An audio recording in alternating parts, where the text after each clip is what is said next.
While promoting her groundbreaking role in HBO's smash hit Westworld, actress Evan Rachel Wood revealed a painful truth about her past. She'd been raped and physically abused by a former intimate partner while they were together. After years of speculation about the identity of her alleged perpetrator, Evan revealed that it was Brian Warner, famously known as controversial rocker Marilyn Manson. Evan was just 18 when they began dating. He was 37. Throughout their tumultuous relationship, Evan says she was tortured, threatened, and terrified for her life.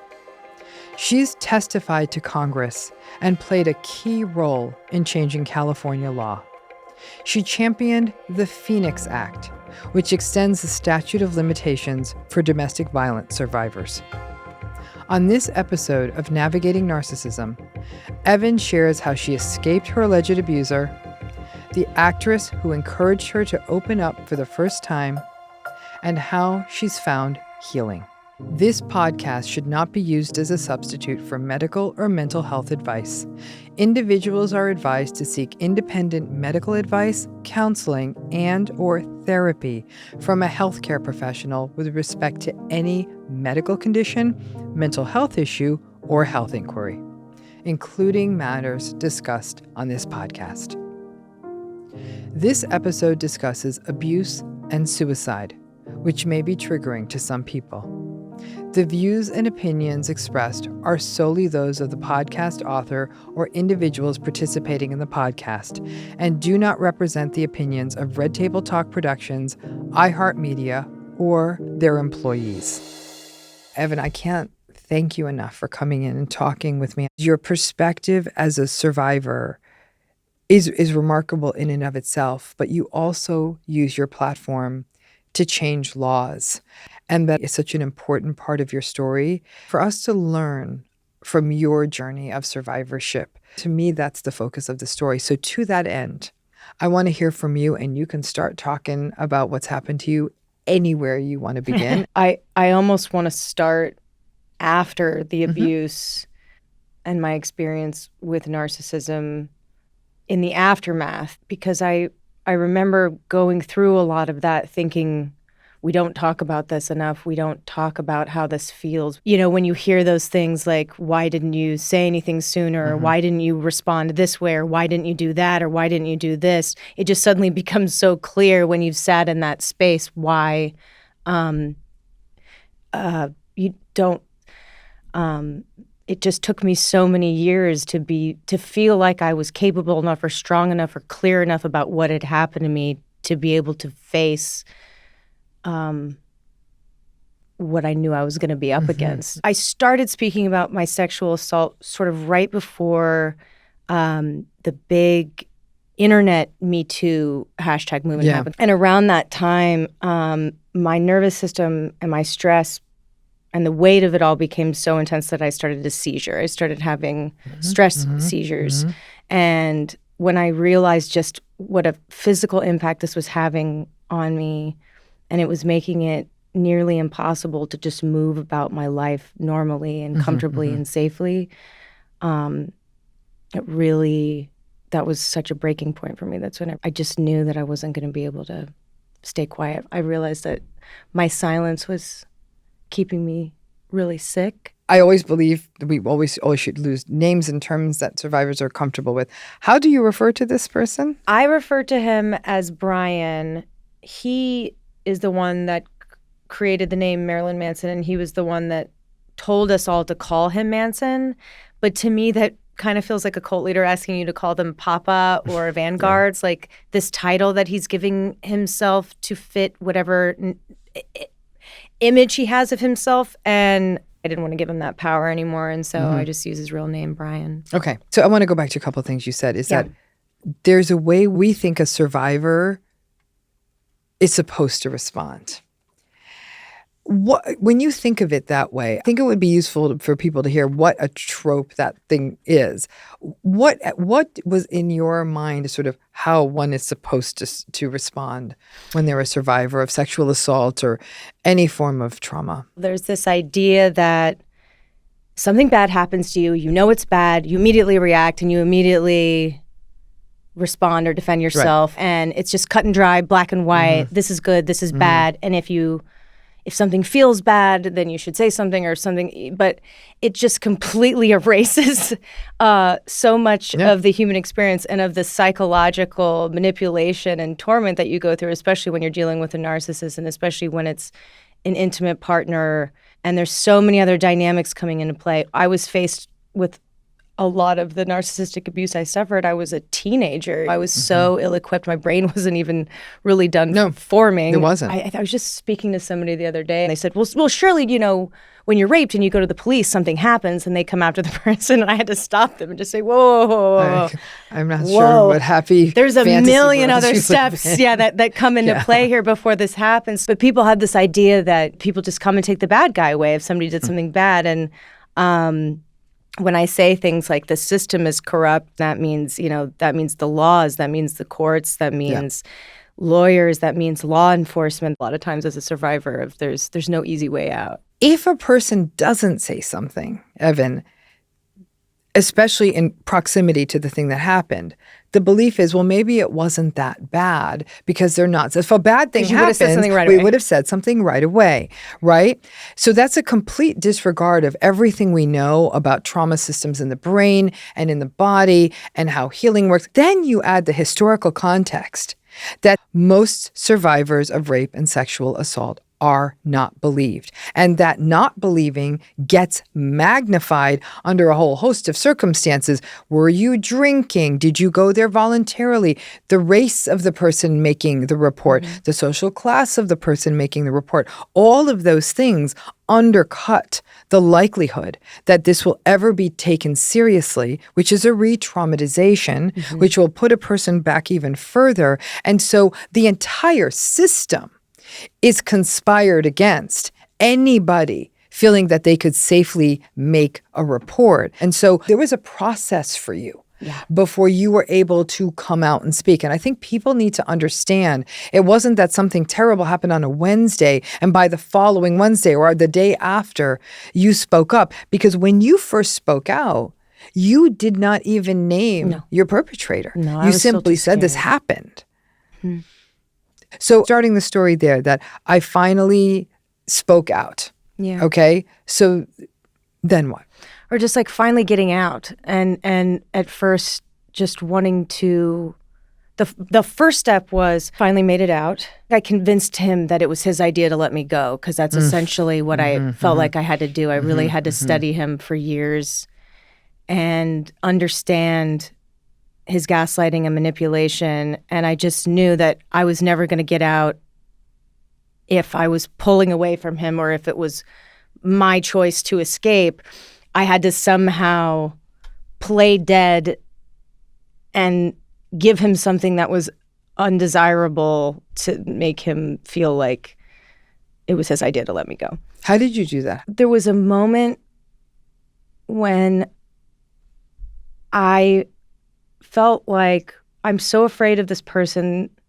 I've been threatened so many times, either with, blackmail or with force. And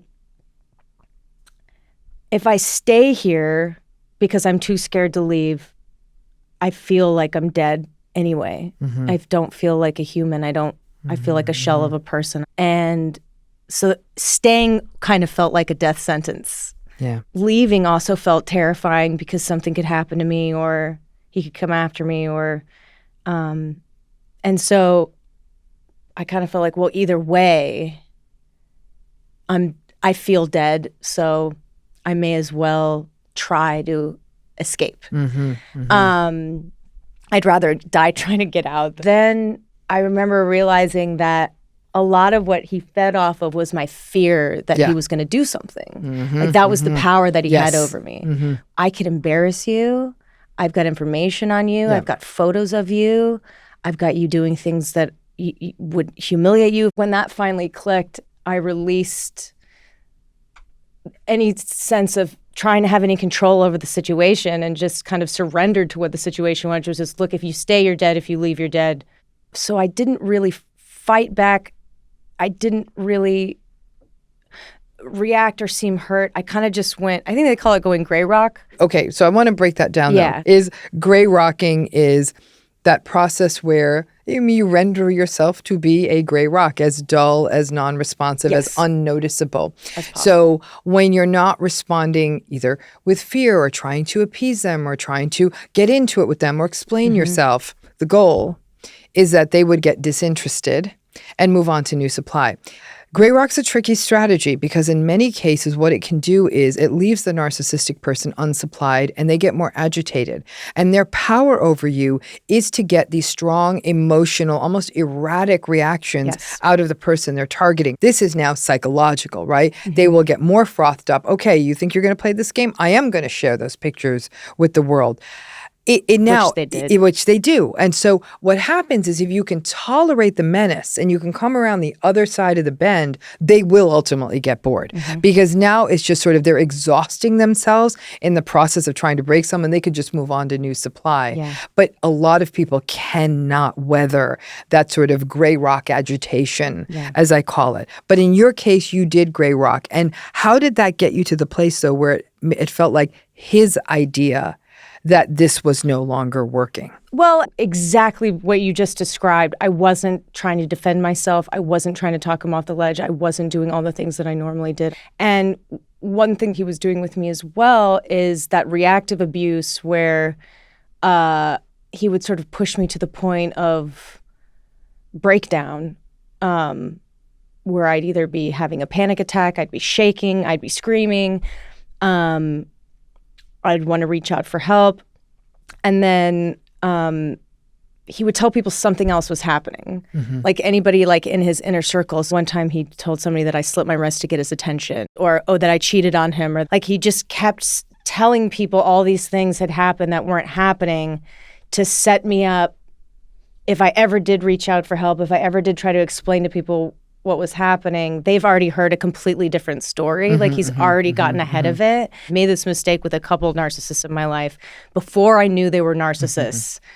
Of if I could just show this person how much pain I'm in, they'll stop because I'm dying. I'm collapsed on the floor. I'm in a pool of tears. I'm pulling my hair out. I'm screaming. I'm cutting myself. I'm clearly in pain. And of course they'll stop. And they never do.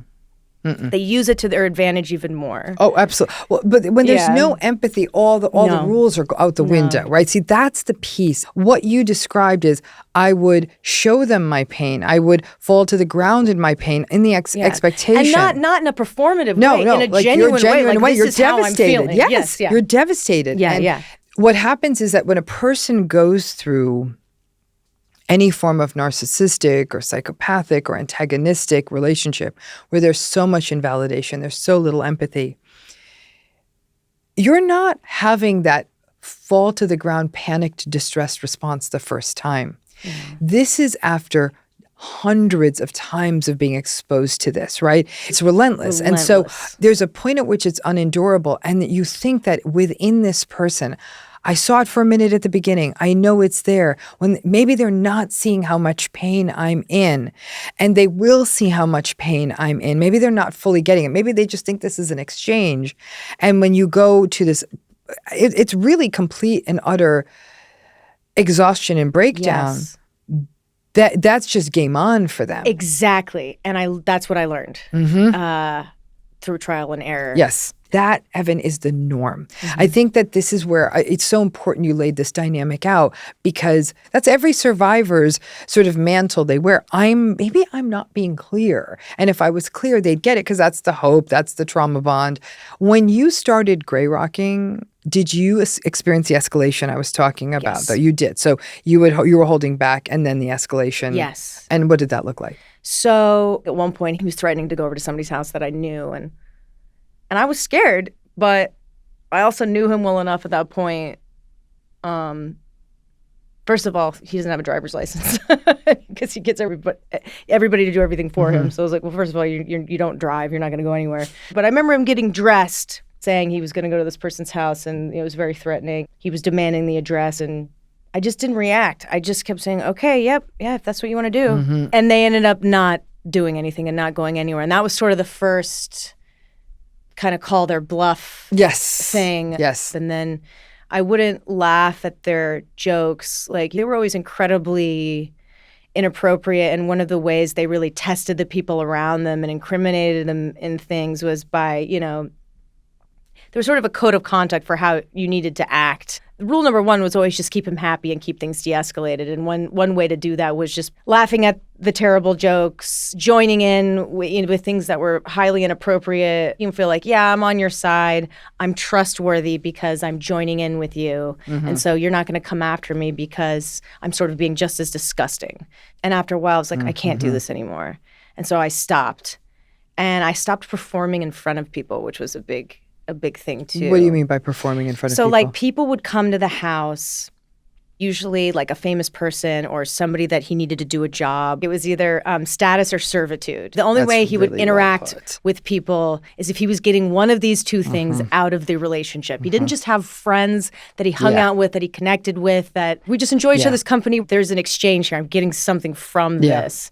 And so it was always a big deal when someone came to the house because it was almost like a show. It was like we had to put on a show for these people. And he liked having me around, I think, because I brought some status. I could wait on them, bring out drinks and do these things, and it made him seem very powerful. And if you did things wrong, you would hear about it when the people left. So everything would be fine when the people were there. You would act like we've got this great relationship. Sometimes he would say demeaning things or do something, and literally sometimes it would be so horrible that the guests would think he was kidding. And they would lean over to me and they would say, he's kidding though, right? And I would just sort of have to shrug and look at them like, no, but I can't say anything because he's right there and I'm going to hear about it later. It's what I call sort of the dinner party paradox of the narcissistic relationship, right? Oh, they're great. Like, you guys are great I've together. seen you guys together. I've never seen anything like that. And people the don't see door it. closes. And the other place this happens in a pronounced way is in cars.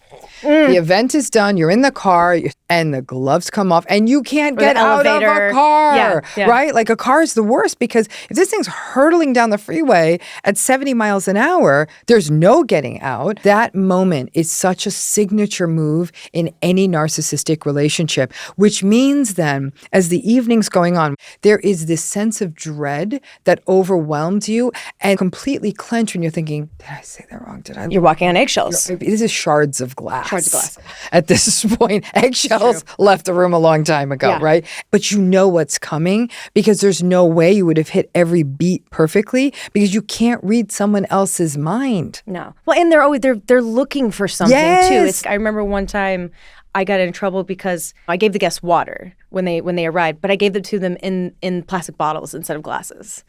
And it turned into like being up all night, just getting berated and yelled at about how you either don't care or you're making them look bad or this is how things need to be when people show up and here's what needs to change and here's it just like it's the constant criticism, it doesn't matter what you do, they are going to find something. It's a game you cannot win.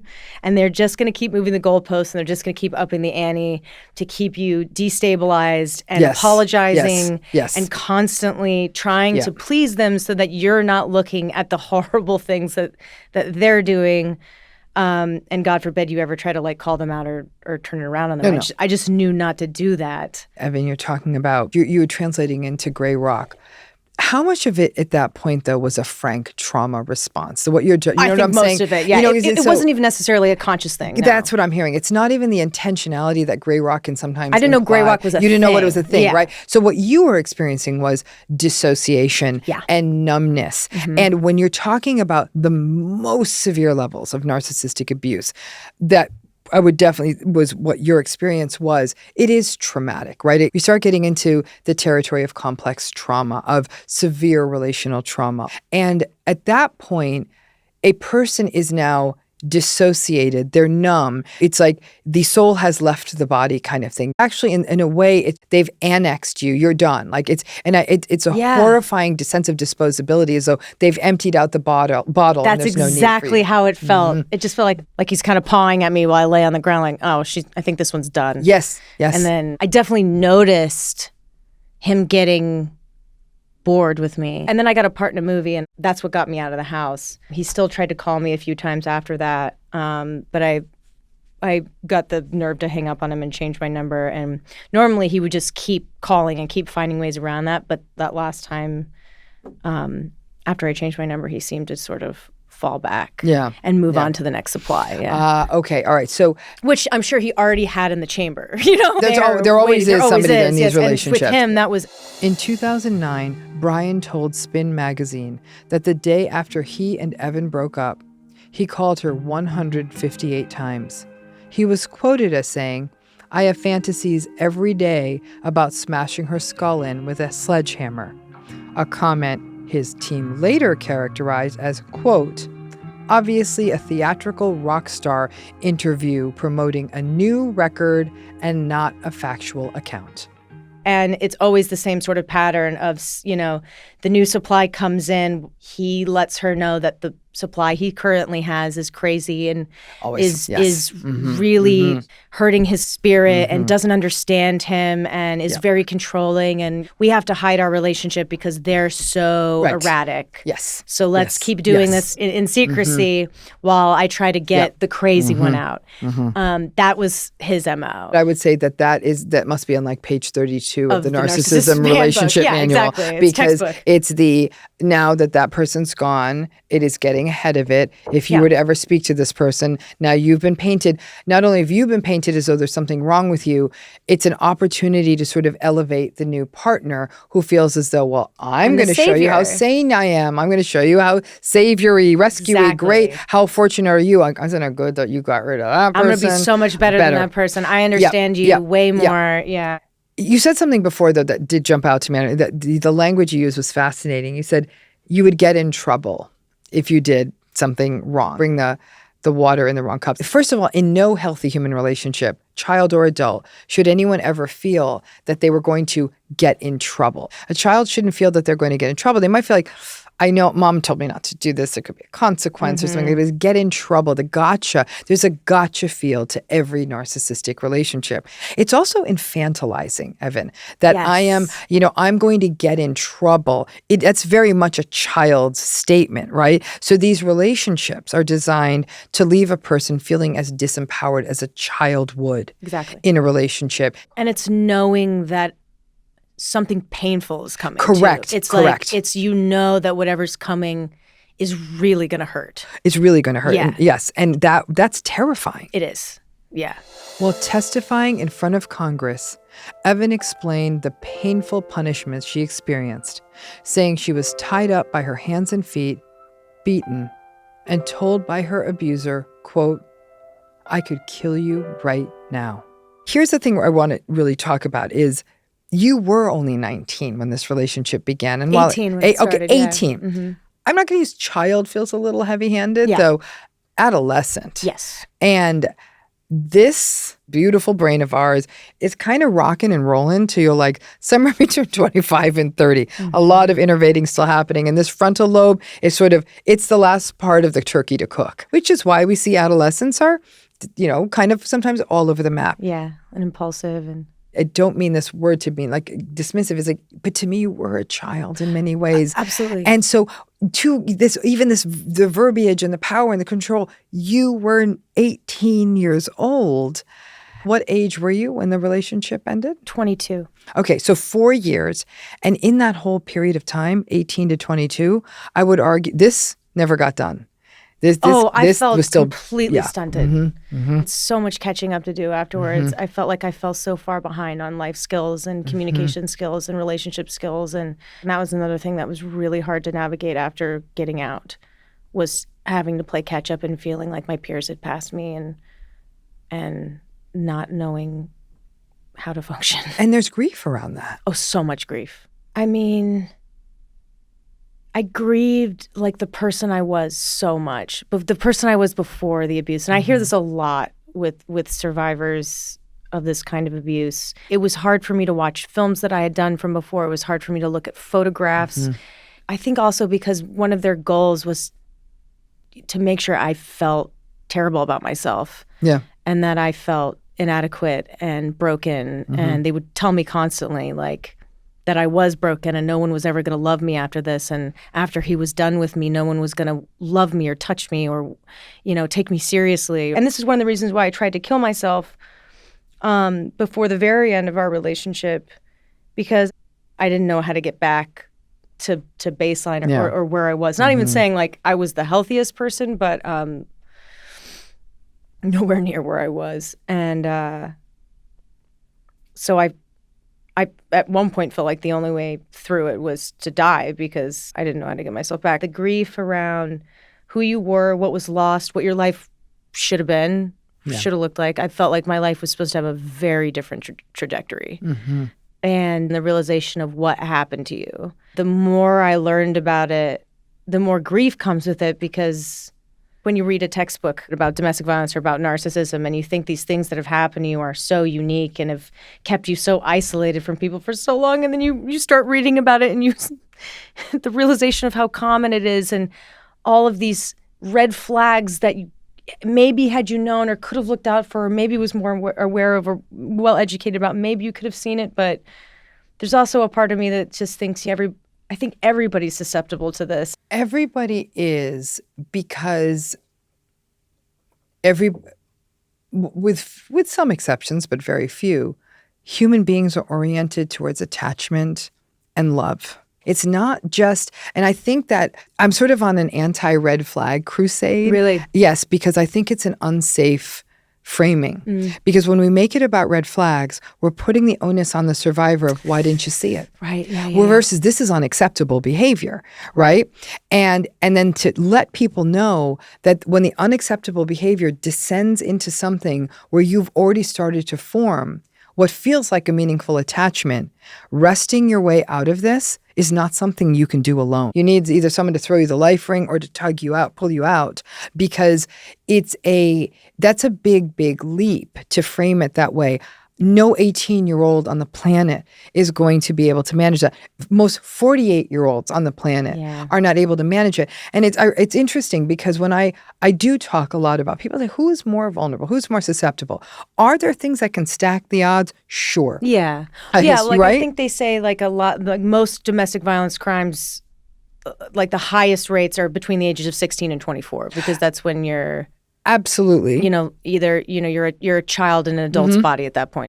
It's things like, yes, certainly things like having a history of trauma, having a history of narcissistic relationships in your life, but we can even pivot to things like being really positive, seeing the good in everyone. people. Yeah, that was definitely me. Being very forgiving, being a rescuer, seeing something in someone that you feel the rest of the world is not seeing. 100%. And then you also have to account for things like being less empowered in a system or culture or society because of race, because of lack of financial support, because of lack of family support. That also almost the privilege of detecting a red flag is taken away from you.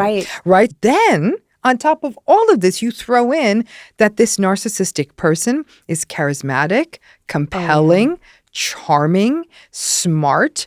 And often the reason they grab us is because for us in particular, there may be something about this person that jumped out of us. When you take all of that and shake it up, the milkshake you're pouring out of there is dangerous and toxic and confusing.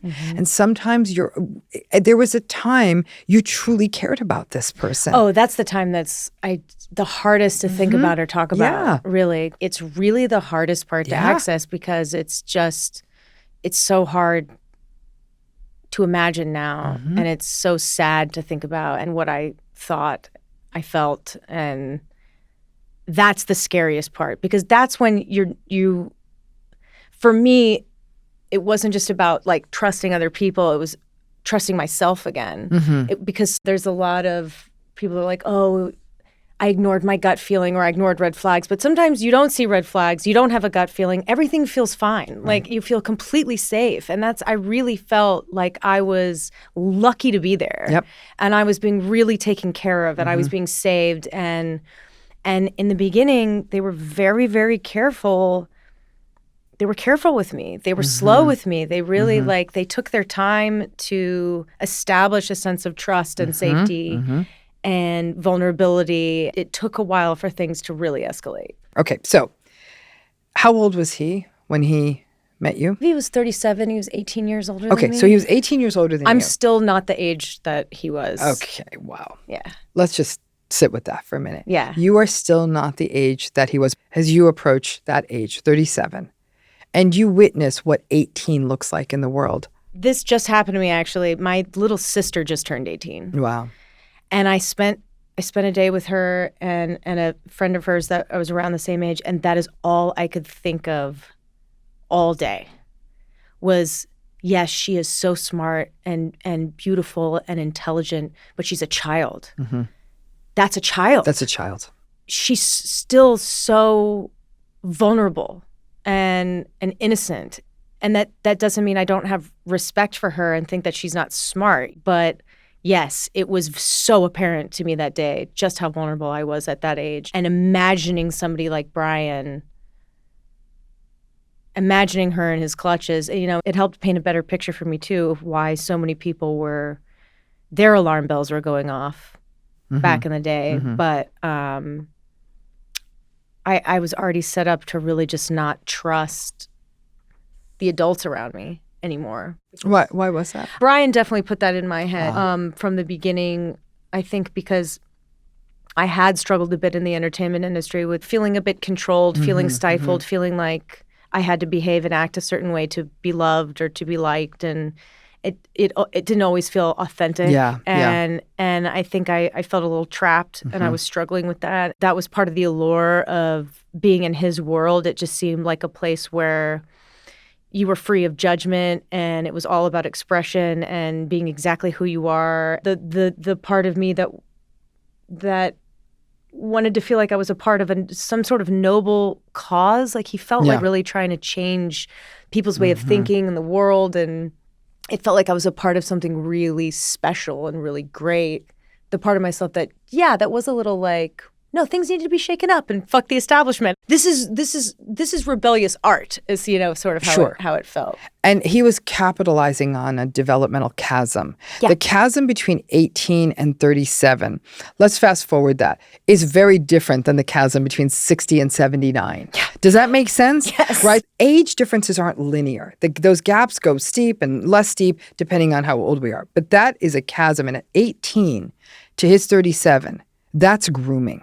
Mm-hmm. So you were talking about he was very careful with you in the beginning. That carefulness, that drawing you in, subsequently creating trust and engagement.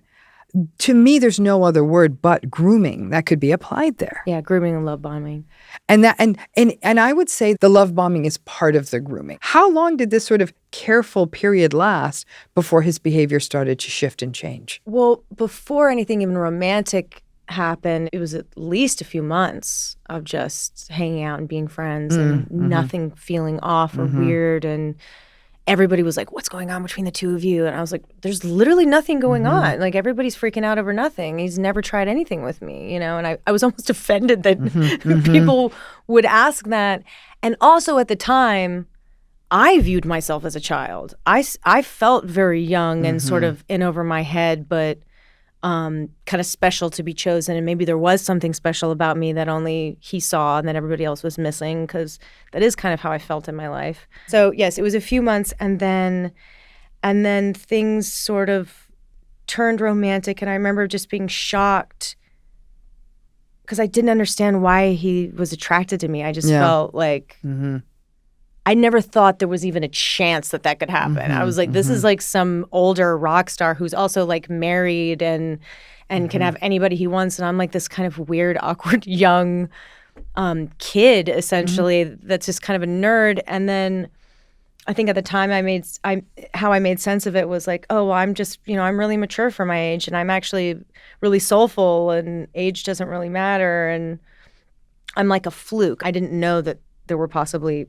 other minors at the time. I didn't know that. In retrospect, especially when I found out about the alleged minors that have come forward and looking at the timeline, and then this moment of realization of not only did you never know this person, never, like the second he said hello to you, it wasn't real, but he picked you because you were young. He picked you because you were a child. He picked you because you were flat-chested. There's certain things that I looked back and thought, these are things he's looking past to be with me. And then in retrospect, it was, no, these are things, this is why you were chosen.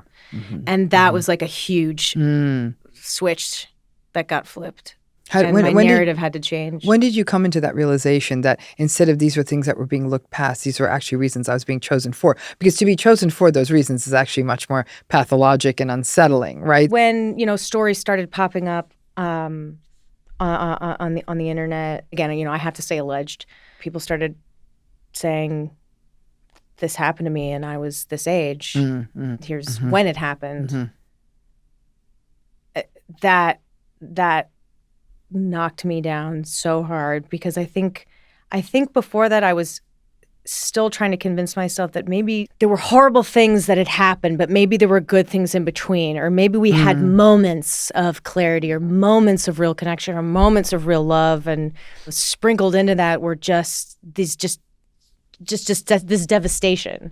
And then when I found that out and I realized that he was leading a double life essentially, and that there was a whole other side to him that I never knew existed, then everything feels like a violation at that point. Completely Which is, different. again, now we're back to the grief. Yeah. Because you're Never grieving a thing you thought was. And I think this is one of the big struggles in narcissistic relationships. Because when you use that grief framework, a lot of people say, what? Like, no one's dead. What are you talking about? Like, you had a relationship and it's done. And it wasn't what it was. That's the problem. And so you're even grieving that you were in something you thought was something, and it wasn't that something.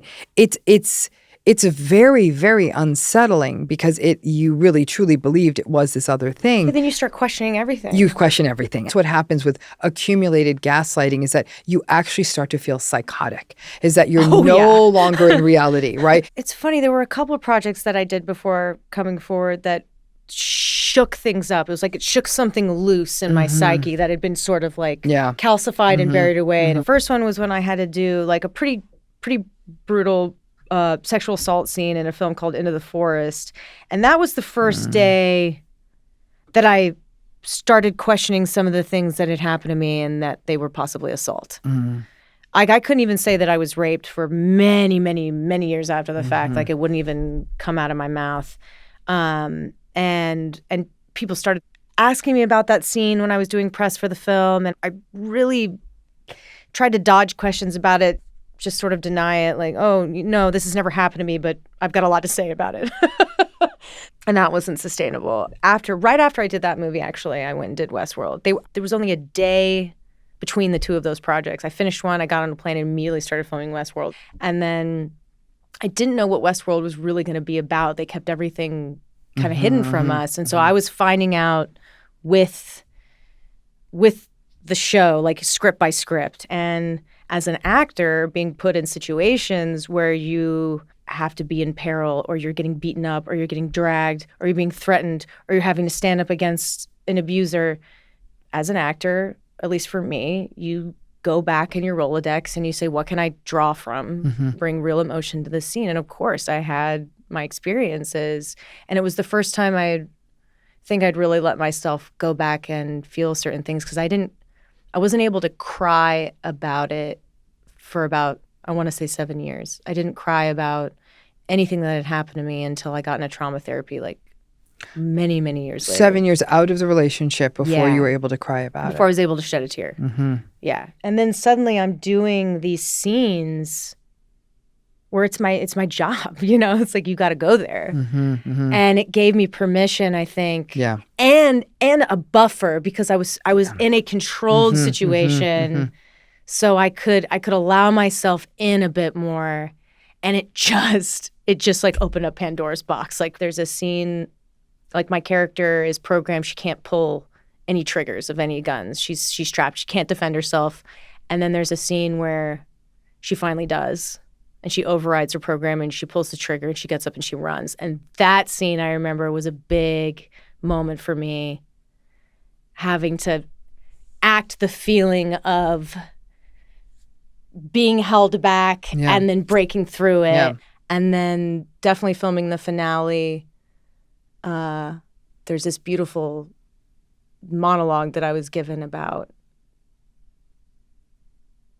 I'm not crying for myself, I'm crying for you, because I'm going to stand up and I'm going to keep going and you're going to perish, and fights back. And that was a big day too. And that was sort of the first time I started telling people, like I definitely told people on set, like people I trusted, just in case I got triggered or something.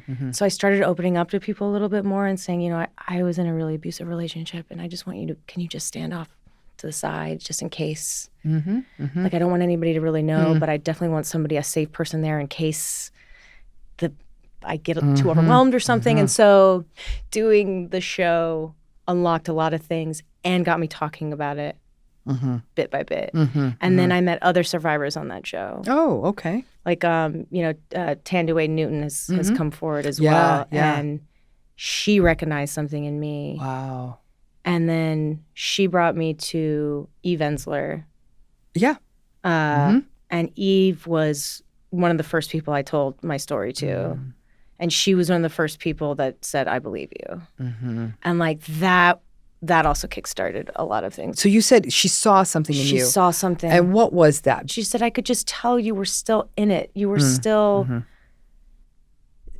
There was a buzzing sort of energy to me.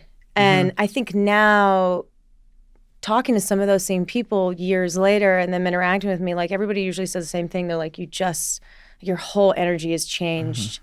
You're calmer, you're lighter. Then, you know, I was still kind of chain smoking and still agitated and still like, she's numbing something. Like I can just tell she's trying to keep herself busy. She's got these kind of nervous habits. I think she just saw something that she identified with. I've seen it too. Like I've connected with people not knowing their backstories at all from one meeting.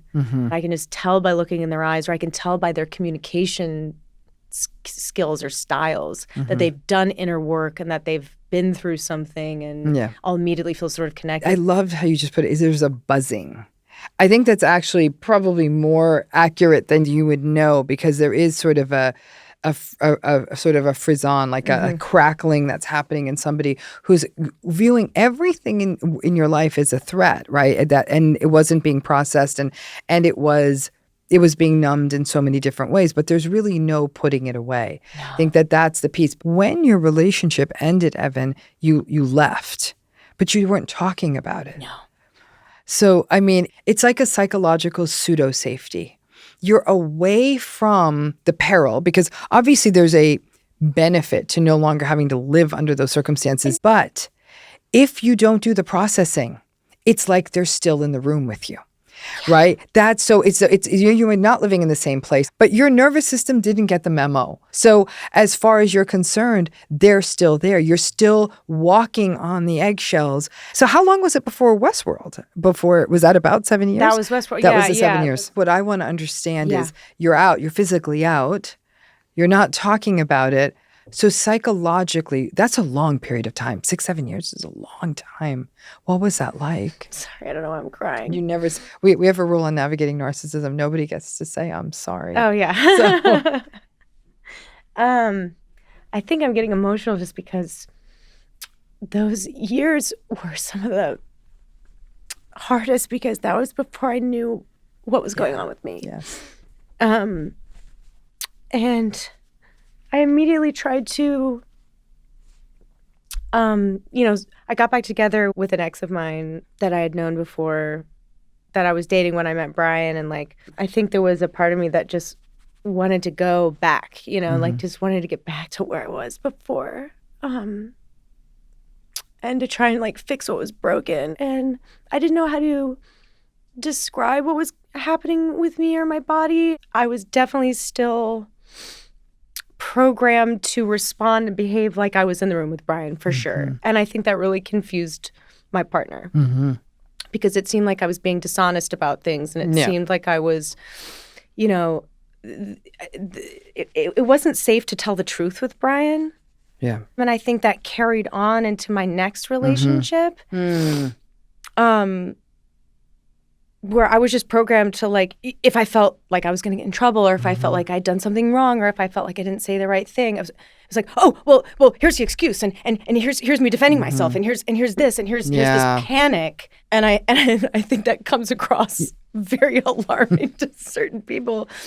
and confusing. And I didn't know why I was doing that, why I was responding in these ways. I didn't know why I was so shut down. I didn't know why I was self-sabotaging and being impulsive and unable to be honest with them about certain things. I was just completely programmed,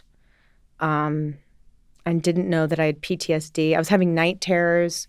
I would wake up screaming next to my partner and in sweats. And so it wasn't until I kept trying to have this normal life and it just wasn't working. And all of these emotional problems and relationship problems and nervous system problems started popping up, that I realized like I couldn't run from it anymore. And it took sort of everything falling apart and my marriage falling apart and becoming a new mom that really changed everything. So that's what I was doing in between. Was just trying to move on, trying to have a normal life, trying to have a marriage. And then once I had my child, I was like, well, if you want to be a good parent, you got to work on yourself as much as possible. Yeah. Whatever issues might be in there, now's the time to sort of like face them and get ahead of this as much as possible so that you're not transferring anything onto your kid. And so it became really important to me to do self-work. Before then, I was just living in the, I don't know what's wrong with me. I think I'm going crazy. I think my partner thinks I'm crazy. I mean, it is leaving what you did, wanting and craving normal. It is the most, it's what we expect somebody would want after that. But without doing that, the processing of the trauma, you're living in a permanent state of threat. So what you were describing as sort of those agitated reactions you'd have with your partner, 1,000% expectable, because your system was reacting to these situations as though they were dire cataclysmic threats. Correct. Everything makes sense, right? That the funny thing about trauma is, as much as it's not us sort of having, if you will, normal responses, it is given what your system believes is coming at it. I always call it's like a faulty alarm system. I'm like, well, I mean, your alarm system did think something came in the door. The problem is the sensor's not right. Exactly. The door actually wasn't opened. To take the sensitivity. That's it. That's really what it is. Yeah. So for those 6-7 years, as you threw yourself into normal, if you will, and it gave you the gift of your child. Yeah. So I don't believe there are ever any lost experiences. No. That said, there's no packing this away and forgetting about it. Yes, it can become incredibly dissociated, but somehow something wafts into our life and it turns that light on and illuminates what happened to us. For you, it happened while you were making this show. And simultaneously, my marriage and everything was falling apart. Yeah. Right. So Westworld feels so significant in terms of an insight moment. It's so important for us to learn from that, because that was sort of like your penny drop moment in terms of awareness that led you into it twisted the road for you. Can you share what you really ultimately learned from that experience? I was moving through life and I was entering relationships with the very firm belief there was something wrong with me. It was me. You were blaming you. Yeah. For those years in between, leading up before that, I was like, you are the problem. Something's wrong with you. I think in my marriage and things, I walked into that thinking I was completely inferior, that I was lucky to be with this person. I think sometimes that was sort of, the vibe of like, she's a lot, but I deal with it because I love her. People would look at me and say, don't fuck this up. It was always just kind of like, right, I'm the fucked up one. And if anything goes wrong, it's my fault. And I took responsibility for everything that went wrong in that marriage. Everything. Right. Yeah. I never stood up for myself. I never, questioned anything. It was always just like, it's me, it's me, it's me. And so that's how I was moving through the world. Self-blame is the universal pattern of anyone who experiences betrayal trauma, betrayal of any form in a relationship, relational trauma, and narcissistic abuse. Yeah. That's where you go, because it serves so many functions. It maintains a sense of control. Okay, if this is me, then I can change it. It allows the attachment or the relationship to persist. It allows your worldview to persist, that the world is somehow safer or more just than this relationship is teaching you. Yes. Right? It's a lot. So the self-blame is this incredibly unhealthy, self-destructive thing that happens that is slowly eroding us to the point where we almost don't know where we end and the world begins. Mm-hmm.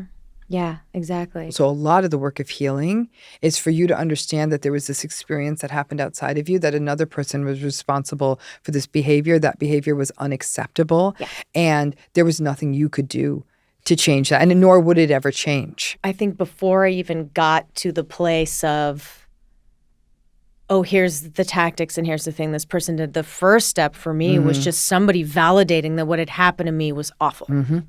Like that was the first step. That was the thing that made me cry for the first time. I just had, I put myself into trauma therapy because while I was doing Westworld and I was noticing these things and certain things were starting to get shaken up, I also noticed that I was talking to somebody that I was collaborating with creatively. All I needed to do was tell them that I wanted to change something, like a pretty common thing to just have in a creative conversation. And I was terrified to say that I needed something or wanted something. And I was working up the courage to do this, and this person stopped me mid-conversation. They're like, "Are you okay?" And I was like, "What do you mean?" And they're just like, "You're gripping the chair." And I didn't even realize I was wrapped around this chair and I was white knuckle. I was holding onto it for dear life. And they looked at me and they said, "I'm not going to hit you." Like as a joke almost. I like slowly sort of released the chair and I realized that I was that scared to just give an opinion. Right. And that's when I was like, oh, this is trauma therapy time. And I'd had a therapist before then say that I was exhibiting symptoms of PTSD. So I started trauma therapy, and I think the first session, I just started telling her some things that had happened to me. And that was all she said was, "That sounds really awful. That sounds really awful. That sounds awful." And I think that was one of the first times I'd spoken to somebody about it, but also spoken to somebody that understood and was trauma informed and didn't blame me or ask me, because I had people ask, "Oh, well, was this just a game you guys were playing?" Or, "Oh, was this a weird sex thing?" Or, "Oh, was this," like they immediately follow up with questions. "Well, why were you drinking? Well, why were you doing drugs? Why are you doing this?" And so anything before then had felt very shaming, and this was just the first time it was validating. And that was the first step for me to start to realize maybe it wasn't all my fault. And it takes a long time to get there, because to take that away, that the idea that it wasn't your fault, is actually a very, very tricky psychological process, even for a therapist to do, because that's your scaffold for so long that if we just pull down the whole scaffold, the facade is going to fall. It's not as simple as like, "No, this wasn't your fault and this is what it was." And the person like, what? This is how you can't just dismantle realities. That's not how therapy, psychology, any of that works. It's a tentative dance. Somebody dismantled you. Putting you back together again is a process too, which requires support and compassion and therapeutic love. And in your process, not only were you blaming yourself, but you as a survivor were being blamed and shamed. I'd already been blamed, yeah. So can you break that part? Because that was a very important parallel process that's happening in your trauma experience. Well, while I was being groomed by him and while our relationship was becoming public in the beginning, people's response to it was very shaming and very blaming, and all of the attention was focused on me. None was on Brian. It didn't feel like the story everybody was focusing on was like, here's this like sort of young harlot Lolita type home wrecking party girl that's come in and ruined everything. And none of the focus seemed to be about the fact that I was that young and he was so much older. And this seemed somewhat inappropriate, or that he was the married one cheating on his wife. It wasn't that he's doing these things. It's that she's doing this to this woman. And so I was really shocked at the onslaught of hate that I got, mainly from women. It felt like very Scarlet Letter. And he seemed to sort of kind of get off scot-free in that situation. Nobody was posting his picture online and writing horror across it. That was me. The joke was like, well, she's clearly crazy because you would have to be crazy to date somebody like him or that looked like him. And that reinforced the idea that I have of like, wow, see, like people just don't understand. They're saying things about me that aren't true. They're saying I'm crazy just because he looks the way he does and I look the way that I do.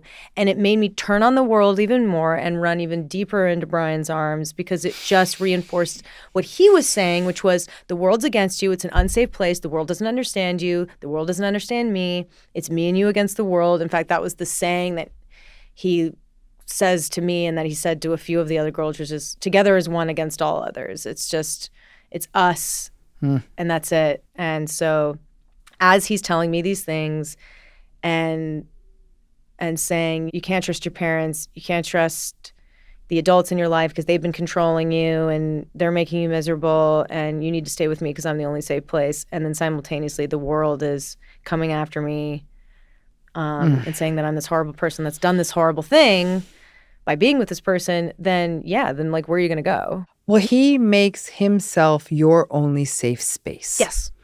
Which is so classical a dynamic in these relationships, that he can keep taking you apart.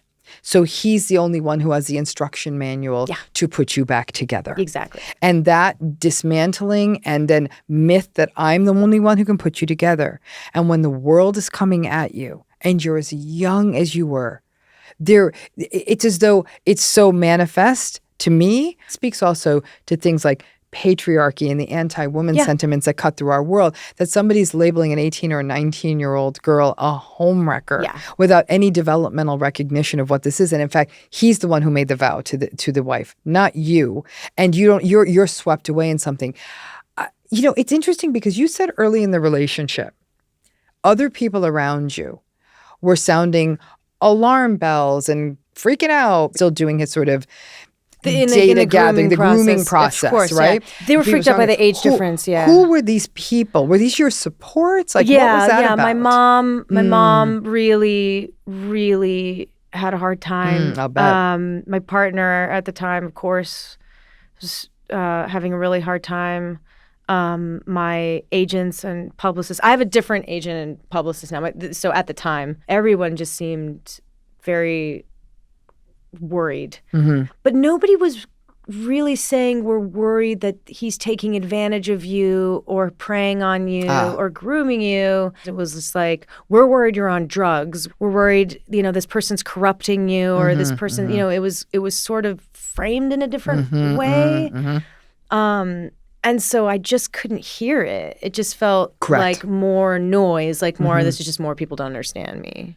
Right. And because of his look and his persona, it was very easy, I could see, to get swept away in that people aren't getting this, which pulled the lens away from this process is unhealthy. Yeah. Slowly but surely, the way you were being treated was unhealthy. It fostered a plausible alternative narrative that shielded you from actually doing a deeper look at the other problematic dynamics. Correct. Not unusual in a malignant narcissistic relationship at all. I'm going to come back to your youth again and again because there's a process of individuation that's happening in adolescence. I need to separate from the structures aren't letting me grow to the next space. It's a very healthy process. Yeah, that's when you flee the nest. Yeah. The problem is if you're trying to flee the nest into a situation where someone that is this toxic is on the other side, that's when it's a disaster. Yeah, that was part of the grief too, of just like I had just gotten out of my mother's house.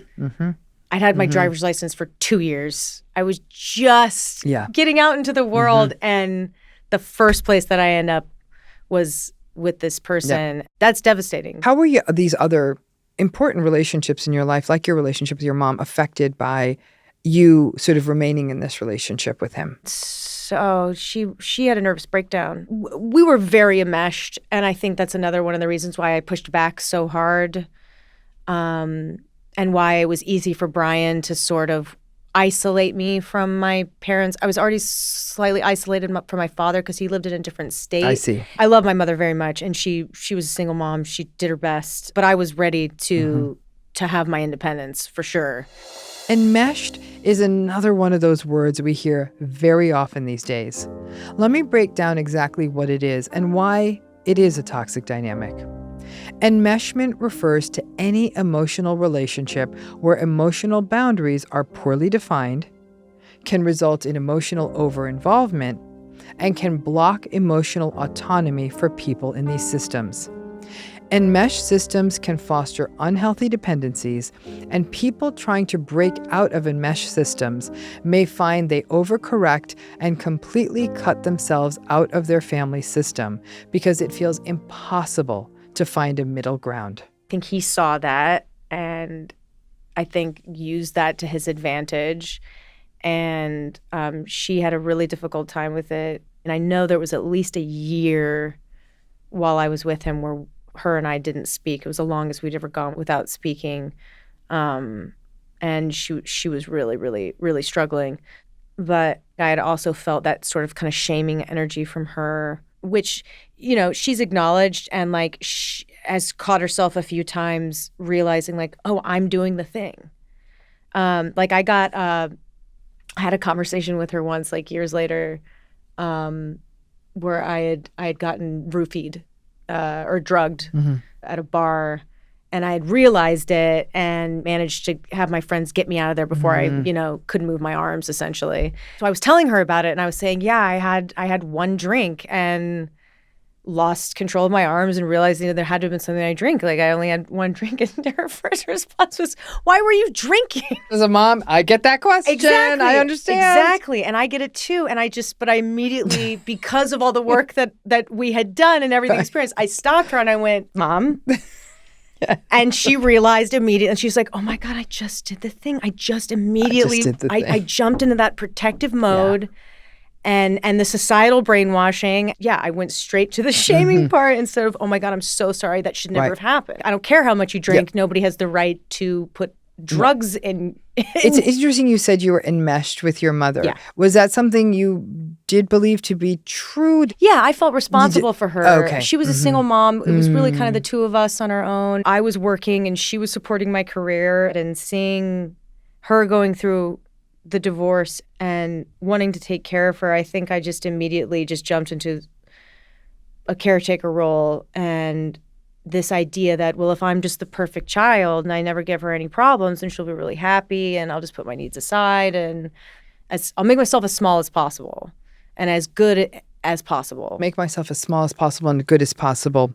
That dynamic with your mom, did that predate this relationship? Yeah. It did. Yeah. That's interesting because we're talking about vulnerabilities. That kind of somewhere along the line getting the message that Evan needs to make her needs smaller, and that's a means of support. Yeah. Right? That's a dangerous precedent. I right? There's a million explanations for that psychologically. I mean, I'm your soul sister in that. I've done always that exact same thing. So I have an appreciation for that. When we cut it up, it's culture, it's how we view women. It's actually how a young person keeps a sense of control in a relationship. And to me, that's even more terrible that a perpetrator could do this, because they're taking advantage of a situation precisely when you needed to be protected. Correct. And I always wondered if by sharing with him these things about my home life and the way I felt, that he didn't take note of it and think, well, this is like the perfect breeding ground. Because I've thought about that, and, you know, you don't know that's what you're doing as a parent. I don't think any of it was done with malice. It's just sort of the hand that I think my mother and I were both dealt, and are able to look back on now and go, oh, yeah, this was the perfect sort of breeding ground for my voice to be very stifled, and for me to feel like I had to act a certain way to be loved. And, of course, that would then feed in immediately to this situation with Brian, because I was already sort of conditioned to do that, especially with an older person. The grooming process is an assessment process, right? So it's like looking at a plot of land and saying, can we build a house here? It's assessing something for its viability. Is this ripe territory for me to be able to do what I want, get what I need. There's no recognition of the human being. And then what's so imbalanced and asymmetric about the relationship is you're going into it thinking it was a get acquainted process. Yeah. Someone's learning about me, I'm learning about them. Someone cares about me, someone's listening. Exactly. They care about my experience and my inner world. And that's powerful, but it's asymmetric because they're not doing that. No. They are actually doing assessment and evaluation, and is this worth the time and trouble? So you're not playing the same game, and that's why grooming is so dangerous, because the other person is also more disempowered, and they're learning every which way you are disempowered. So Correct. That's the other treachery. So as you're going through this, in these 4 years you're in this relationship, how is your relationship with your mother unfolding? And not just your mother, but other supports. I became very angry, I think. I got more and more angry with my mother because to me, it felt like she was losing control, and that scared her. And the more autonomy I gained, the more nervous she became. So I think that's how I made sense of it. And it's certainly how Brian was framing it to me. Yeah. She's controlled you your whole life. She's not able to do that anymore. So now she has to make it seem like you're crazy. Yep. And that you're in a bad situation, and she's going to say bad things about me and bad things about you to try to get you to leave so that you go back to her. I didn't always subscribe to everything that he was saying, but I knew that if I pushed back, he wasn't going to accept it. My relationship with my mom just slowly eroded because the deeper I got into the relationship and the worse things got, the more panicked she got, the harder she would kind of come down on me, and then the more I would push away. And so it just became like this vicious cycle until I finally told her that I didn't want to talk to her anymore. But Brian was standing right next to me the whole time. And he would kind of listen in on my conversations, and under the guise of like, I'm going to help you navigate this. Right. He was kind of puppeteering it. And so like he'd write things down on a piece of paper for me to say. He would record the conversations that I was having. And so I'm thinking, wow, this guy's giving me like really good advice, when really he really set it up so that it came to a head, and he just said, tell your mother you don't want to talk to her anymore. Like, just be done with it, and hang up on her. And that's what I did. So it was coercive because it was isolating, which is always the play, right?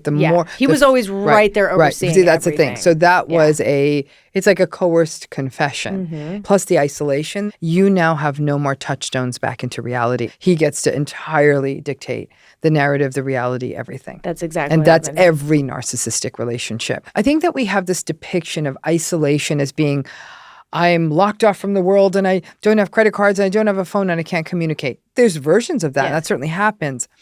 But isolation is also the seeds that get planted in our mind that create doubt about the motivations of the people around us. So you may still have contact with them. It's isolation isn't just aloneness. Yeah. It is the psychological loss of trust in what were traditionally and could still be your supports, but they cannot do their puppeteering with those supports in place. Cults do the same thing, Absolutely. when they're like, don't read anything about the cult online, and just like society trying to brainwash you and all these things, and we've got the answer. And like, it's the same kind of psychology of up is down and down is up. And everything that you've known previously was actually the thing holding you down. He did the same thing with my best friend, the friend that I'd had since I was 8 years old. We were living together. He had me kick her out of my house. He had me go over there, and he sent one of his flying monkeys with me, one of his assistants, and she recorded everything that I did to show him, to make sure that I was doing what he had asked me to do. Flying monkeys is a term we use to describe the most toxic enablers of narcissists.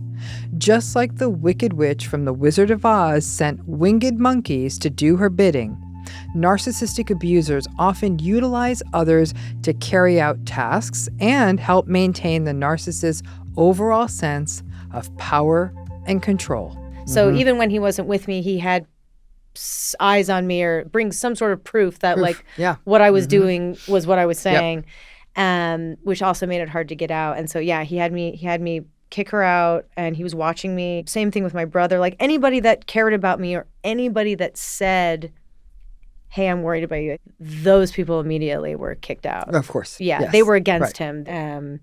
And the brainwashing that would take place too, like at first it was under the guise of care, and then it became incredibly paranoid and incredibly like, these people are literally out to get us. Right. And I have to defend myself against these people, and this is like a dangerous situation. And it escalated more and more and more, to the point where my mom and my brother showed up at the house one day because I just wasn't returning phone calls, and they hadn't seen me in a really long time, and they were getting worried. And so I guess they thought, we should be able to just go over and see her whenever we want and just knock on the door, like, what's going on? And so they didn't know that I had just been trying to talk him off the ledge for like 2 days. One of the hardest things that he would do is essentially isolate you in the house for at least 2 days, just you and him and like a mound of cocaine. And he would keep you up and he would stay awake just berating you, telling you everything that was wrong with the world, what was wrong with the people around you, everything you were doing wrong, all the ways you were failing him, you were failing yourself, the suspicions he had towards you. He would start wrecking the house, and it was just like this non-stop onslaught of words and monologues, and like it was just this constant stream of negativity that I felt like I couldn't escape and couldn't stop. And that's where like the relentless sort of like psychological like brainwashing and abuse started taking place, where he just wouldn't stop. And he wouldn't stop until you gave him what he wanted, or you gave in, or you started agreeing with everything he was saying, or if you just started doing whatever he wanted you to do, or making the phone calls he wanted you to make, or it just wouldn't stop otherwise. Yeah. And so I had just kind of talked him off the ledge of one of these onslaughts of, I don't know what else to call it, but and so yeah, my mom and my brother showed up to the house, and he thought I had called them. And it just restarted everything that I'd just been through. Yep. And I was like, okay, that's 2 more days. And yeah, he started freaking out and thinking that it was all like a plot against him, sort of pleading and begging, like I didn't call anybody, I didn't do anything, but by then things were really bad. But then the emotional that series of emotional reactions starts to come out of the perpetrator. Keep in mind, we talk about narcissism, we talk about psychopathy, and I'm sure you've heard this framing of the dark tetrad. Is a really elegant theoretical model developed by a guy named Paulus and his colleagues, and it's this idea of narcissism, psychopathy, Machiavellianism, and sadism. And Machiavellianism is more of an exploitativeness that all hang together. Like it's kind of like it's all just sort of fits. I would argue paranoia belongs in there too. In a relational context, you can see the way it creates this kind of this madness in thinking, this relentlessness, this exploitativeness, this willingness to take advantage of you, to isolate you, to have no empathy for you, to be cold, callous, calculating. You take everything that all of these things are because they all work together. Yeah. Not only impossible to maintain a relationship, the other person is always going to be harmed. But for you, it was setting in these cycles where no one could support you, because if they did, their support of you was now cascading into more harm. It was an attack. Yes. Yeah, it was an attack. It was seen as an attack. Correct. And that would set him off. And to also attack me because I must have tripped the alarm. Correct. You tripped the alarm. And Dr. Jennifer Fried has a model called DARVO, which is deny, attack, reverse victim offender, right? That's exactly what you're talking about. Although this person's a perpetrator, is coming back to I'm the victim, I'm the victim, I'm the victim. And that would be a very almost soothing place. And then it puts you in the place, puts you on your back foot to have to sort of fix the situation. And those cycles can go on for decades in these relationships. Yeah. That was the worst part, actually, was the psychological, was the kept up for days, the downloading of information is what it felt like. Yeah. And just the being worn down to the point of submission. Like, right. I have a question. I've heard different types of narcissists and maybe like different levels, but I don't know what your take is on it, of like, do you think like there's different forms of narcissism, different levels of it, like narcissism that can show up and maybe be put in check and fix, or like narcissism that can't, like, I'm always kind of curious about that. I know there's like covert narcissism and there's like malignant narcissism and there's maybe like narcissistic traits, but like I don't know what your take is on that. So narcissism's a personality style, right? Yeah. And like all personality styles, it exists on a continuum or a spectrum. Right. At the mildest levels, we're talking about someone who's sort of annoying, grandiose, a little entitled and selfish. This is the person who might make a little bit of a persnickety fit at a restaurant or kind of throw a bit of a call me the manager kind of thing. Like they may not be a good friend. They can't put their own stuff aside to be available to someone, but it feels like an emotional stuntedness. It certainly doesn't feel like a menace or anything like that, right? Once you get into the moderate range of the narcissism spectrum, you're really talking about someone where it's not healthy to be in a relationship, but it's not terrifying, right? It's uncomfortable. It's unsatisfying. It's not deep. It's not mutual. You definitely are gaslighted from time to time. You feel manipulated. It's not a happy relationship. It felt like this parent was never there for you. This is a friend that's really self-serving and maybe taking money from you. It's leveled up. When you get to the far end of the spectrum, here's where we're talking about that dark tetrad, that malignant narcissism. Actually, in my book that's coming out next year, I say malignant narcissism is sort of the last stop on the train before you veer into psychopathy station. Yes. Now, here's what happens in malignant narcissism. They're not the same. There is a division point between malignant narcissism and psychopathy. Okay. Narcissistic people at the core of themselves are somewhat anxious. They're insecure. They feel inadequate. They are there's this sort of shame that's always bubbling right up at the surface of almost being found out. And all of these defenses, grandiosity and intimidation and all of those sorts of things the person draws around them as a suit of armor to keep that shame at bay. Controlling and dominating people, that's what we see in the malignant narcissism. Malignant narcissism is where we see the coercive control, but there's always still that sort of, that anxiety. There is some fear of consequences. There's some fear of being found out, and there's some level of insecurity. Now, when we get to psychopathy, there's differences in their brains. There is no sense of remorse. Now, in a malignant narcissist, the sense of remorse still doesn't feel like it's fully authentic. The remorse is more like, I got caught, now I've got to pay for it. The psychopath almost builds the consequences into sort of as part of the model. They're never going to stop psychopathing, as it were. And so it's usually a criminality and a violation of social norms we see from a very young age. 5, 6, 7. Definitely before the age of 15, right? Violating the rights of others from a very young age.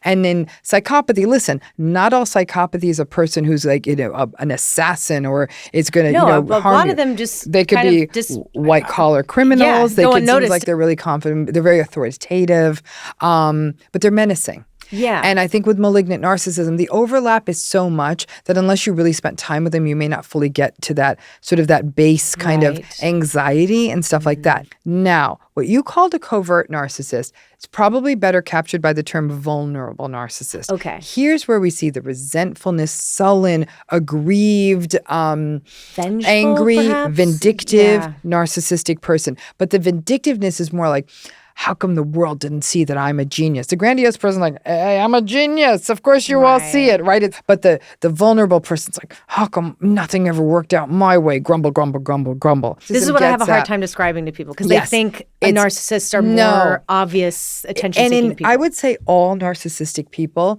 have some level of covertness. And this is a big distinction because a big pushback you get is, well, maybe they can't help it. Like, you want to know how I know they can help it? Because he waited till the guests were gone to go off on you. That's exactly right. Right? So then you get into all these other subtypes. You have communal narcissists who get their validation by portraying themselves as somebody who's helpful and is saving the world. You have self-righteous narcissists who are hyper-ethical, hyper-moral, very judgmental. I know better than others and very harsh to somebody who's going through a hard time. Well, if they'd only lived life the right way, they wouldn't be in this kettle of fish, would they? Right. They can feel judgy. You can see this in religious communities. Yeah. You'll see it in cult leaders because the communal meets malignant is your cult leader. And what you're describing feels like where malignant means vulnerable. Yeah. That's what we're seeing. And it's a very dangerous combination. Because of the victimhood, because of the I was never understood by the world. It's like, woe is me. Nobody wants to appreciate me. That can pull for a rescuing vibe from other people. Then people are drawn into it, and then the malignant piece happens. To me, it's the most deadly of the combinations. Yeah, that all makes so much sense. One thing I feel like, because I feel like I've had interactions with sort of the different shades of narcissism that you're kind of describing. But one defining characteristic that I found in all of them that was usually the moment that I realized maybe they were a narcissist was the feeling of they're in a completely different reality.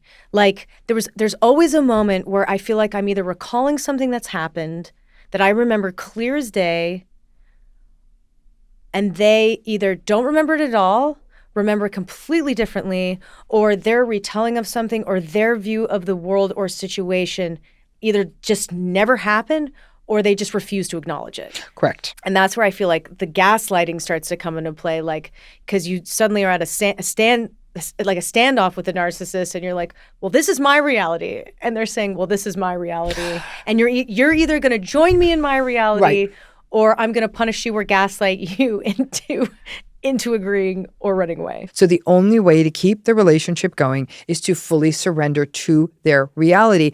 And over time, you actually get indoctrinated to believe that is the only reality. That's where you see in cults. That's what you see in these relationships if they go on long enough. Yeah, it becomes a means of survival too. And to the world, the two people, the narcissist and the non-narcissist, they look like they're in sync. Yeah. Not because they're in sync, but because you are now in survival mode. And so people are like, oh, well, they're fine. And you look for what Thandawi saw in you, that look. There's a look. And I've done this long enough, and I'm like, oh, I see the look. I can see it's a now. Look. It's a little bit far away. It's not fully there. And, now all of a sudden you're in the Manchurian Candidate. You're like, okay, woo, let's bring you back. But it's not as simple as waving your hand over someone's eyes. No. It's about a very slow process of reacquainting someone with reality. And some of the work I do with survivors is I want you, 3 times a day, am I hungry right now? Literally, we start from basics, like plugging into bodily sensations. Yep. Yes. You have to start from scratch. You have to start from scratch. You have to start from scratch. That's how it felt. Mm-hmm. Rebuilding myself felt like I had to go all the way back to the beginning, to the point I was so worn down. I had to relearn how to walk. Yes, you're really, it's beyond real. At least a baby knows when it's hungry. And part of your healing process has to come from being in tune with your body, and getting back into it is the first step. It felt like I was watching my life from behind a pane of glass, and it was absolutely terrifying. You know how if you've ever seen an old colonial home, they have that leady glass, which is distorty. It's not clear. It's not just glass. It's distorty glass, where you can't quite make out the images on the other side. You know that there's a thing back there, and there's some light, and there's a plant. Maybe there's a person, but they're distorted. Yeah. You're starting from scratch, and you had to start from scratch. Oh, yeah. No, I mean, it with everything. I felt like I had to relearn empathy, too, because I think after my experience with Brian, which one of the reasons I felt like I had fallen into that was because I was overly empathetic, like what you were saying of I see the good in everybody, and I'm going to be the one that stays. I'm going to be the one that sacrifices everything for you. Maybe empathy is the wrong word, but at the time it felt like when I got out of that situation that empathy was dangerous. And I felt like if I cared about people, then I was going to become vulnerable. And so I think without realizing it, I kind of shut that part down when I started disassociating, and I couldn't allow myself to care for people in the same way because it felt unsafe. And so I also had to relearn how to do that, because otherwise you repeat the cycle, right? Well, there's also an overcorrection when you come out, right? Because, right? Empathy does feel dangerous because you're immediately working the angles. How am I going to be taken advantage of? And I tell survivors, I'm not mad at that. Let's stay there. This is why it is a slow process. That overcorrection, though, that initially happens, people say, what's happened to me? Am I now like them? It's not that you lose your empathy. It's actually now a period of discernment.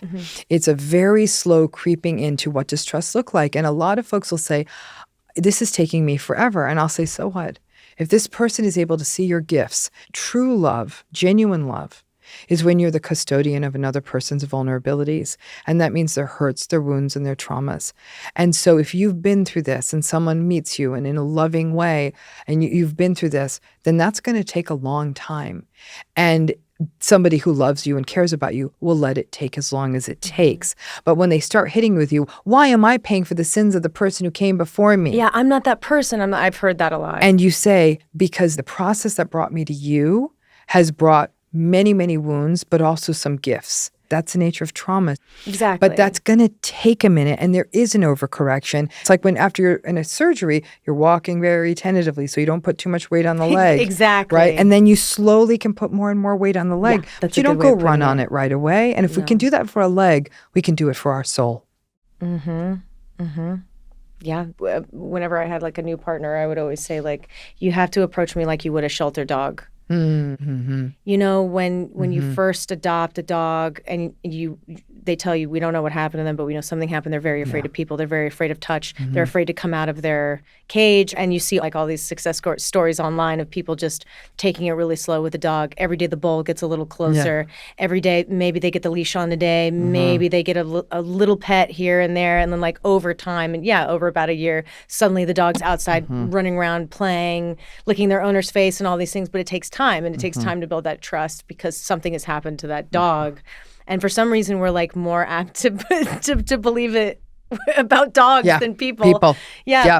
And it was a public story. So you continue to be castigated and criticized and abused from that large, ephemeral, internet-y space of all these the terrible smear campaign people. is still in full effect. Yeah. And it's even scarier now. It's like everybody I talk to is a potential person that could take advantage of me or use me or use something against me or whatever. And it is really scary. And yes, that does continue to happen. When I decided to do this, I had to make peace with the idea that a lot of things could go away and I might have to be okay with that.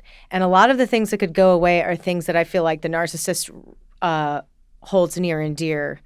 And I kind of told myself that I was just going to have to let things go, like reputation and money and career and public perception and all of these things that, like, I know to them, like, these are the worst things that you can lose or that I can take away from you. And for me, I just immediately kind of said, like, I think one of my only defenses here is going to be letting go of any attachment I have to these things, because then I don't really know what they're going to have over me anymore.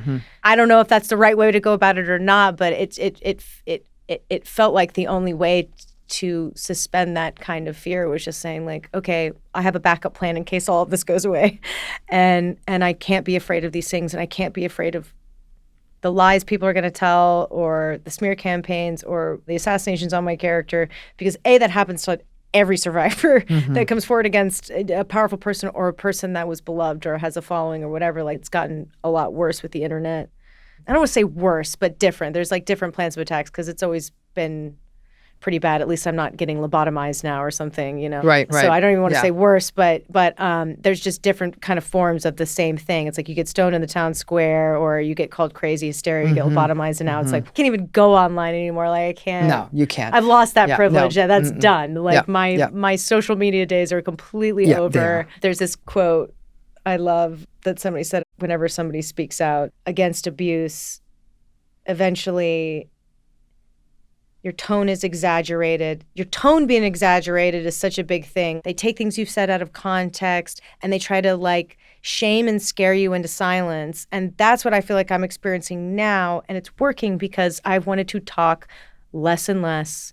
And I've censored myself more and more until the point where I'm almost non-existent on social media anymore, inside of just like, maybe here's a show or a job that I'm doing. But other than that, like, I don't feel like I can share my opinion anymore. And so I feel like that tactic absolutely is working. And when you say that tactic is working for whom? Well, I do feel like that the media can be complicit in some ways. I think Ronan Farrow spoke about this a bit in Catch and Kill, and that it wasn't just about Weinstein. It was also sort of uncovering like a mass conspiracy to protect predators and high profile ones. I totally agree with that. Yeah. And I think that is absolutely a thing. But you said something very important, which was me having to sort of give myself to detach from things that might have been important to me if I'm either going to speak out or show up the way I want in this situation. So you spoke out.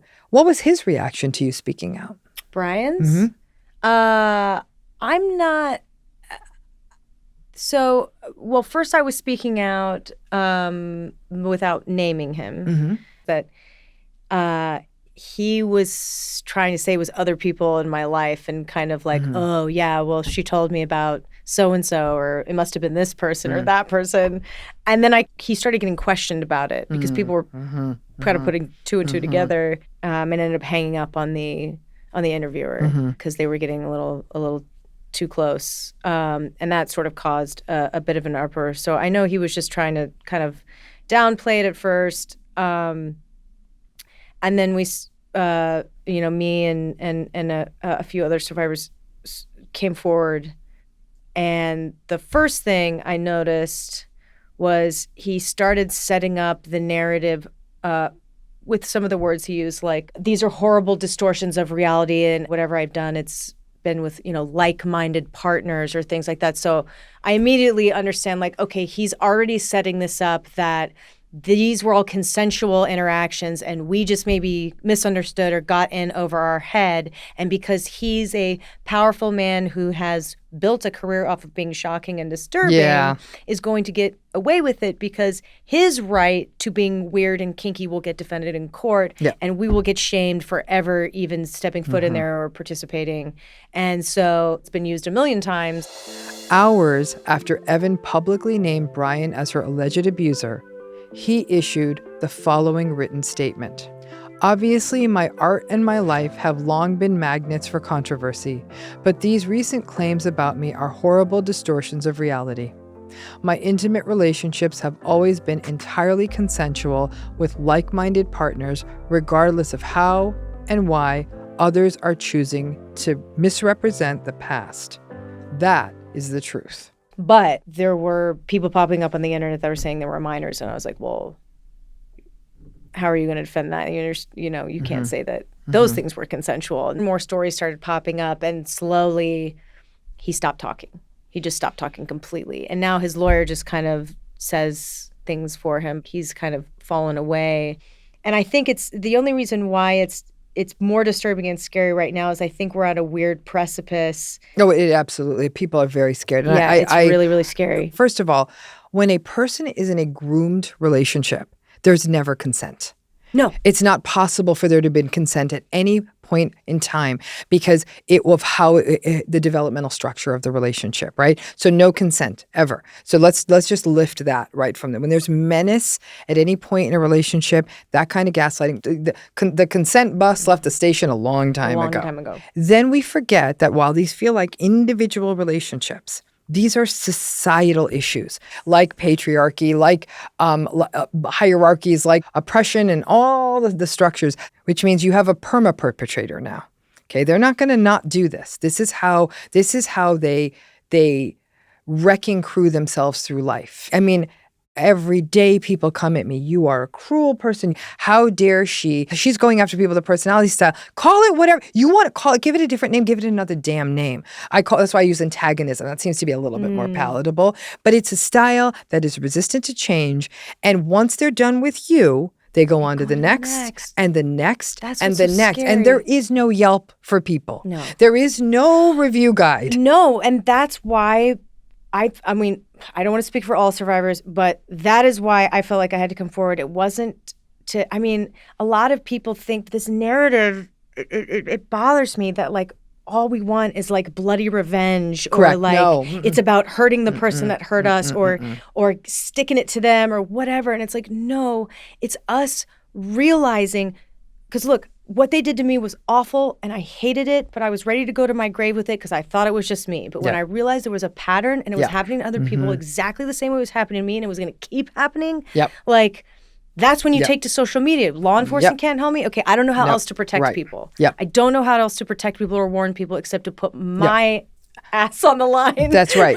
And that took a toll on you. That took a toll on you. So speaking of the toll on you, how is your healing going? There's good days and bad days.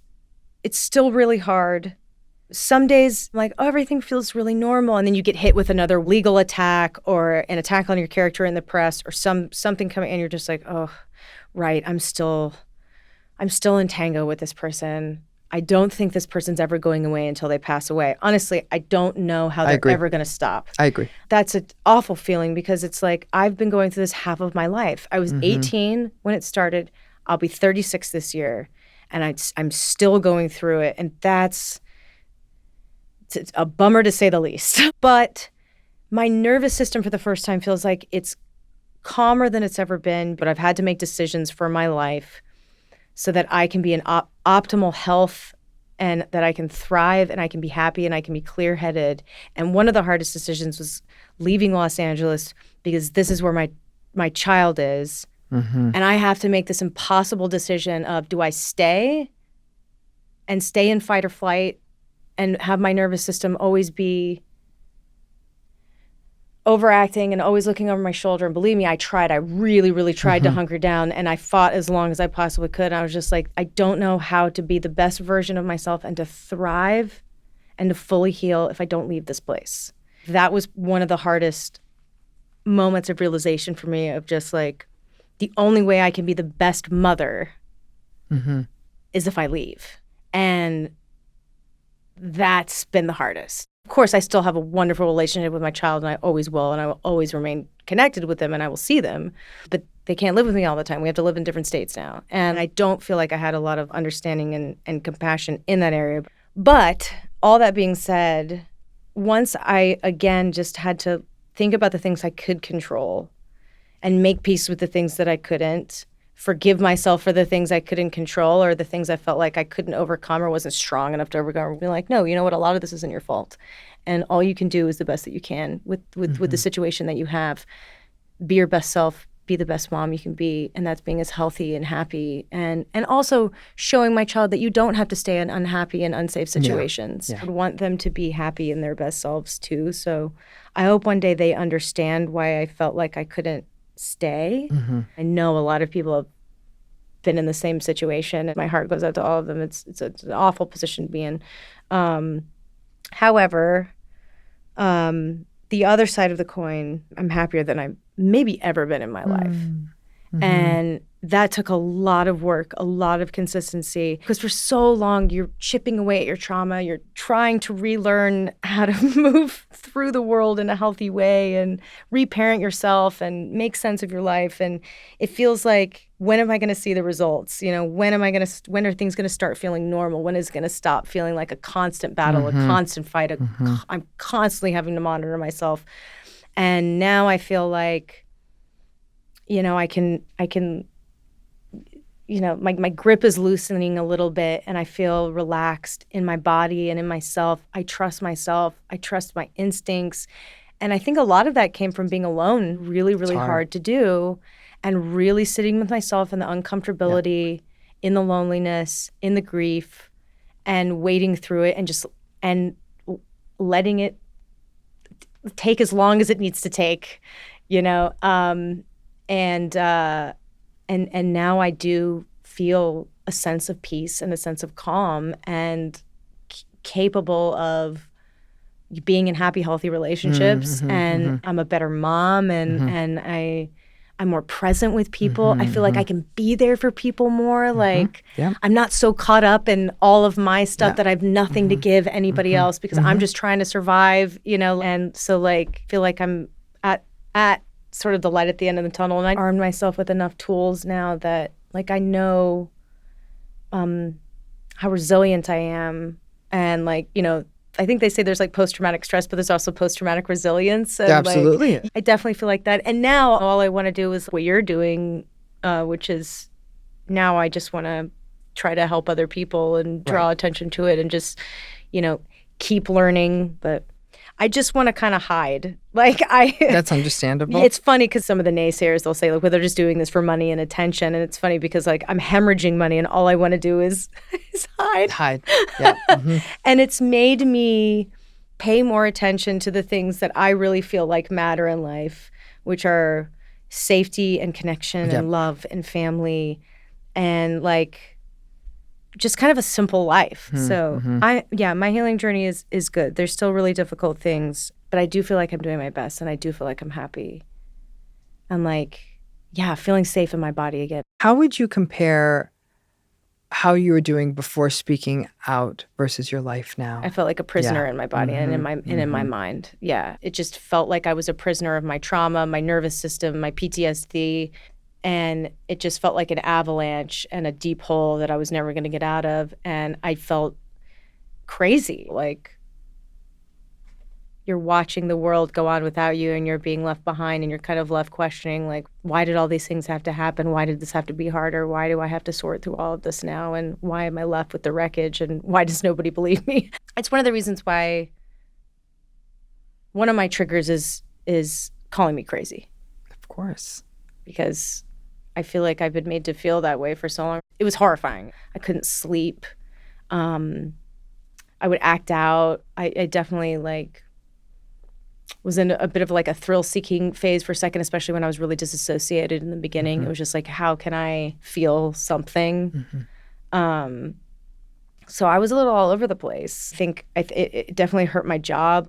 I wasn't always able to show up for work. I would get sick a lot easier. Some days I would show up to do a photo shoot and just being in front of the camera was too triggering. And I would just break down in tears and have to leave. It's a hard thing to explain to people. And it's hard to keep your reputation intact when you're going through that and people don't know what's happening. They just think you're unreliable, or felt like that for a while. And I think I do still fight against some of that in the industry, I think. I mean, we need a more trauma-informed world, and to that the radical acceptance is, the radical acceptance, these folks with these personalities don't change and these relationships don't change, but the radical acceptance is also about ourselves, is I've been through something and I need to hold myself close. I need to care for myself. Everyone who's ever gone through one of these relationships has a very similar set of reactions. And you know why? Because that's how human beings react when their reality is stolen and they are invalidated and they are not seen and they are exploited and they are taken advantage of. A finite, consistent set of reactions. And since that's the case and it's happening to all of us, you can keep calling people crazy all you want for as long as you want. It's just not true. It's utter devastation. It's utter devastation. It does kill people. And I've had far too many documented cases of people sharing me, people 100%. Who have ended their lives, especially people who don't have a lot of support. Exactly. And that's why I consider myself one of the lucky ones. And I almost died multiple times. I tried to kill myself twice. It could have easily been me. And I have much more privilege and things at my disposal. And so that's something so terrifying to me to think about. How do people fight this without money? How do people fight this without mental health support? How do people survive this? They don't. There's people who are suffering and struggling out of financial necessity. They have to stay, out of cultural necessity. They have to stay, out of safety necessity. They have to stay. There's not a day you could not open up the news somewhere and find out that one more person was killed because they tried to leave an abusive relationship. They tried to leave. People don't get it, and even it's not just the survivors getting it. Why didn't you just leave? You're assuming everybody has a place to go. No, they not only do they not have a place to go. Somebody's done such a number on your brain. But Evan, frankly, it's not just about the survivors understanding what's happening to them, but it's the people out there where they could get this. They could be that voice that says, "I believe you. How can I be here for you? I hear you. I see you. You may not be ready to go, and I understand that. And I'm here waiting for you on the other side and alongside you as you go through this." That's what people need to do. Is we need to educate people just as much on how to be supporters and not naysayers. Yeah. I cannot thank you enough. Do you have any other questions for me? I mean, well, you kind of answered some of them, like this doesn't change. Let me put it this way. When you and I leave here today, might I see a unicorn galloping down the road I drive?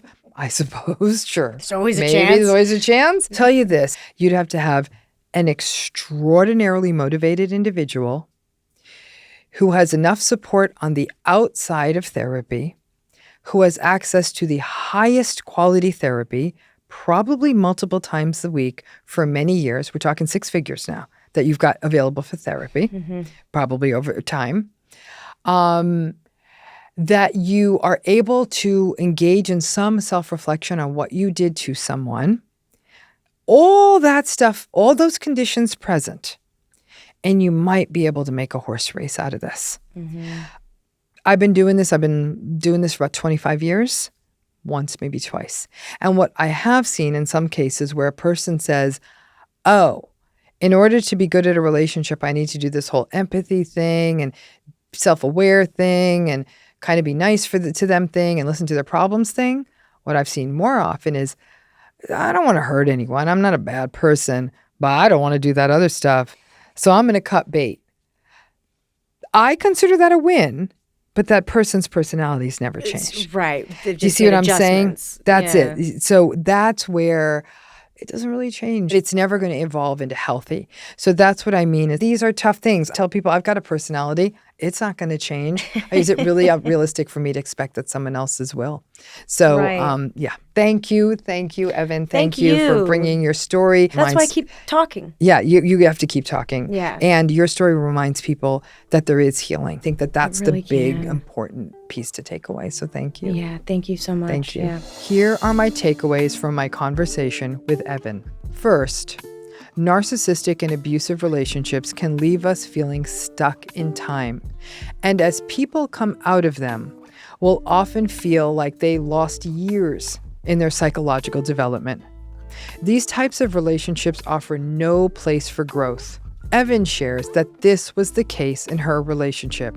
When all of your resources go towards survival and just getting through the day, it can slow psychological growth way down, which only adds to the grief and struggles people face when they leave these one-sided and harmful relationships.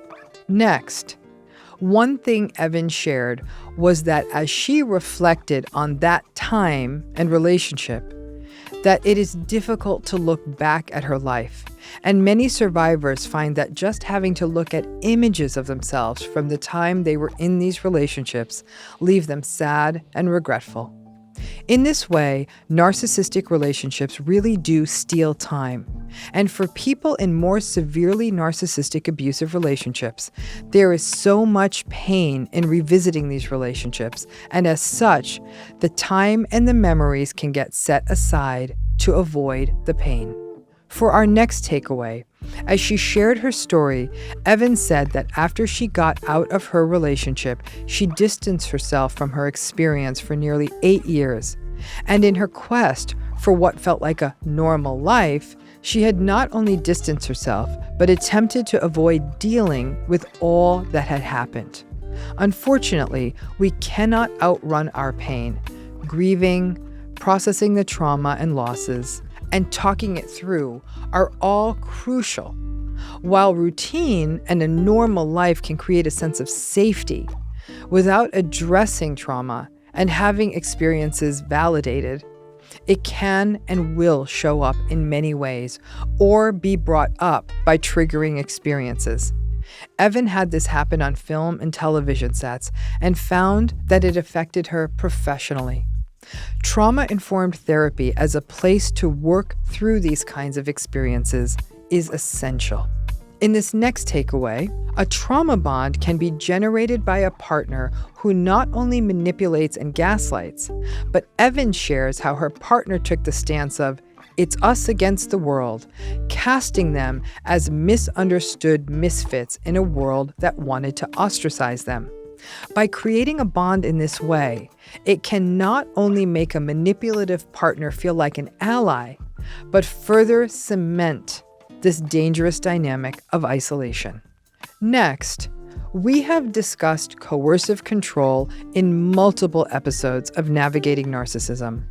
But one dynamic Evan highlighted in her relationship was her partner getting in her face repeatedly until she would agree just to make it stop.